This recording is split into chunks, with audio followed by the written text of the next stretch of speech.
When I chose China-African relations as my main research topic in the early 60s, I knew China was interested in Africa.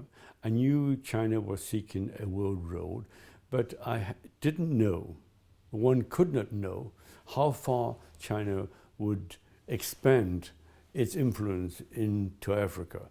But China has chosen Africa as one of its main objectives where it could win friends and get support. So I am both pleased and surprised the extent to which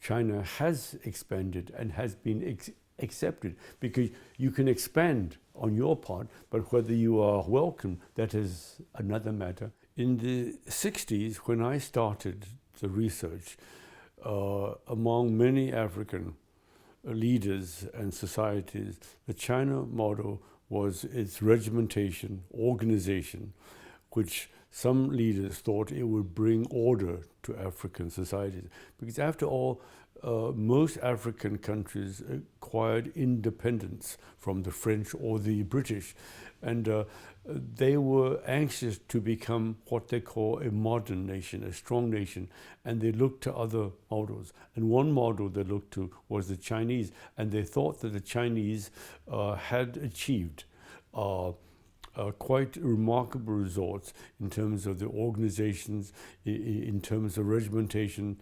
Rather, as a result of those things, they had become gradually a powerful country.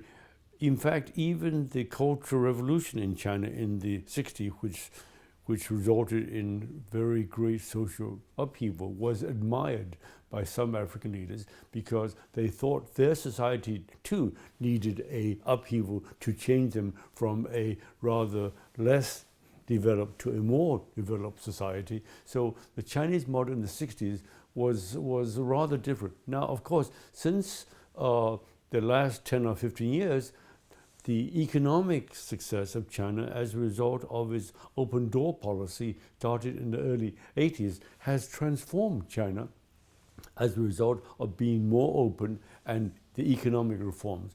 In the short period of about 30 to 35 years, China has been transformed from a rather economically backward country in the from the 1960s, 1970s into a modern, the second largest economy of the world. So this economic model is much admired by many, many African countries. So the difference between the political model and the economic model is very, very sharp. And nowadays, it's the economic model that everybody wants to more, shall we say, emulate. Because in the short span of 30 to 35 years, China has become the second largest economy. So people think there must be some secret to this success. So everybody in these days is chasing after the economic model which has brought China the success that it has. Most of the third world, including Africa, was not interested in taking sides. After all these new independent countries wanted to be themselves and not be so closely identified with one bloc, the American bloc or the Soviet bloc, but they want to be their own. So when the Chinese tried to get the African countries and other third world countries to lean to one side, so to speak, I think most of them were not enthusiastic, and that is what I call the early Chinese failure.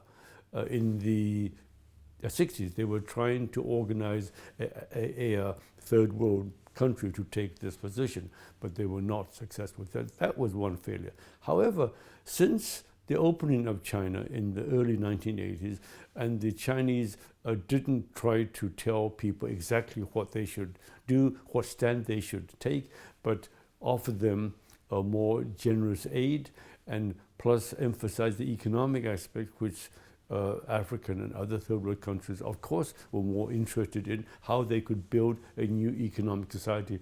China became much more successful as it is now. China, as you know, has its economic problems of late, and we have to wait to see if they can implement future programs as well as they have done in the past, but we hope so, and I'm certainly Africa hope so too. So I think in certain appeal, China is still very, very welcome and relevant in the African context in terms of African needs.